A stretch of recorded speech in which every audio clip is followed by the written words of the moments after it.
I'm here at Continental Machine with Kelly, and we're going to talk Matsuura because, Kelly, you've got a shop with a lot of other 5-axis.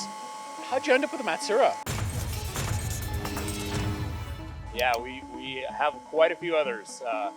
Honestly, the Matsuura deal was the PC10 right behind you. The integration of that tool and the interface here, that's what made the decision for us. It's all built in, it's all one screen, and it happens in one place versus bolting on stuff that's not theirs.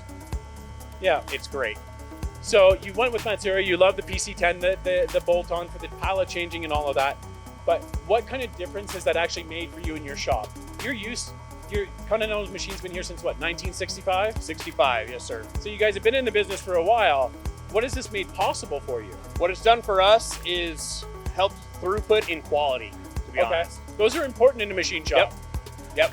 So what I was looking for with our other 5-axis without pallet pools was something that we could set up a job, get it into quality, get an FAI going on it, and start setting up the next job on the same machine, have it ready, and just start that flow state of turning around parts in there and keeping my guys busy out here.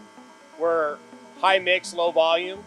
So most people think the pallet pool is for lights out only and production and everything, but we're using it for high mix, low volume and onesie-twosie parts. Yeah, so what industries are you tackling with this machine right now? With this machine, we mostly are doing defense and aerospace parts. Okay. Yep. What about material groups? Can you put anything in it? Yeah, we run everything through this machine. We've had plastics, we've had titanium. Right now we're running stainless steel, aluminum, you name it. It does it all.